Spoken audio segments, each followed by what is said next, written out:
What was GM thinking?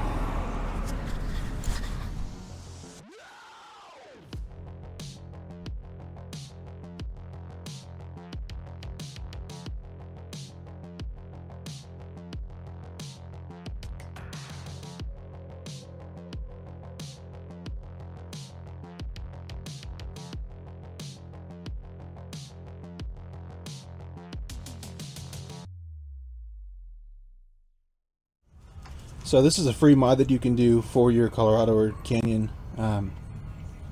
This is the e-brake line. This goes to the pedal. There's a little linkage here. Splits off into the left and the right. Goes under the frame here and then off to its respective sides. The problem with this is if you're an off-roader like me, these are get hung up on rocks. You'll smash them or whatnot. That's not good. Plus, you can see them. I mean, this is the pinch weld under the front doors. You can see these. They're super unsightly, especially if you get a body lift. Then you got a big old frame here, and then you got the lines under that. So let's flip these to the top of the frame, and I'll show you guys how to do that. Alright, so we're going to take this nut off of the threaded rod here that goes to the pedal. And we're going to take our pliers here, grab onto the little square, crimp, 10 mil, turn it the right way.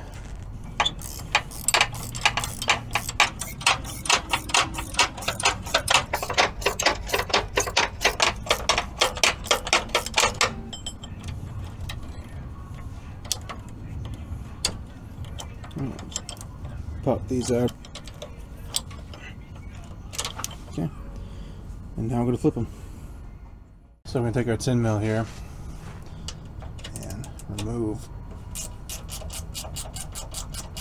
these couple retaining brackets here.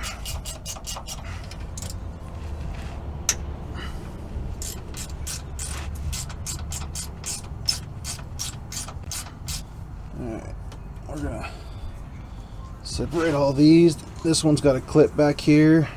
Wiggle these out of theirs. Dust crusted holes here where they mounted. Goodness. Jeez. Alright, next step. So if you got an aluminum drive shaft, this clearance right here is going to be a little tight, so you can't really just go right over the top where the clip is. So what I'm going to do is I'm going to use some conduit clips. I'll put a link to those down below, or you can get them at your local Home Depot. 1/2 inch or 3/8, and we're gonna basically self-tapper it right to the front of the cross member here, and then we're gonna run it over the frame. So just gotta find some room over here to run it. It's got to be in front of this body mount. Essentially, this one will be irrelevant. I'll have to rip that off, but basically this one gets kind of strapped to the front of the cross member here. I'll do the driver's side now. So the driver's side is going to be a little bit more tricky in that you kind of have to stuff it up through here, past a couple fuel lines and whatnot, to get it to come up and over this area here, so that you're not under this bit of frame right here. So flip around here and find a hole. So we need to take this other bracket off of the driver's side.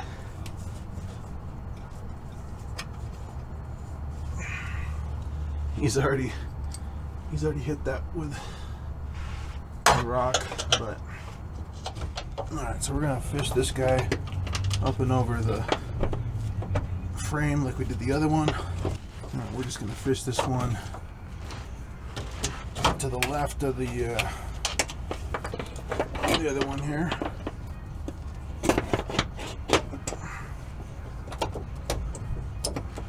And pull it tight. We can use these guys, little 3/8 clips.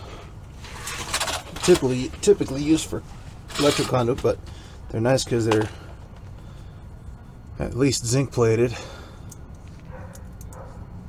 I'll slap a little self tapper on them and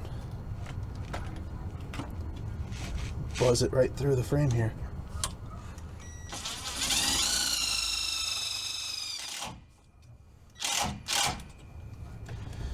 You can take off the factory brackets here if you want, or just leave them on there up under the truck. They're not going to hurt nothing. So just one more to go.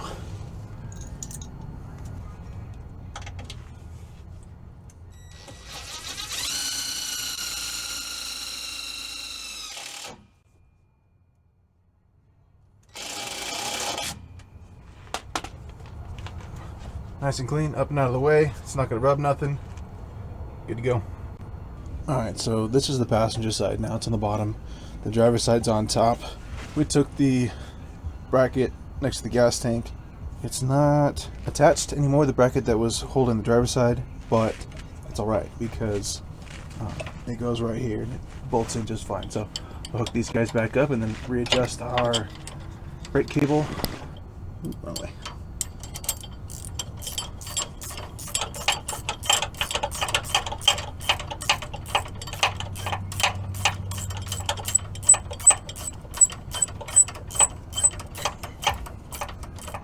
So there you go, nice clean frame rail there. It's all back to normal. Everything's out of the way and suspended properly. We've got one bolt that we didn't use because the driver's side behind the gas tank needs to kind of go higher and away from the bracket, so that's just kind of up there, no big deal. And then the other two, for the other brackets, we don't need either. So weight reduction, potentially free mod if you've got a couple self tappers and some 3/8 flex clips, but otherwise cheap and easy. Thanks for watching.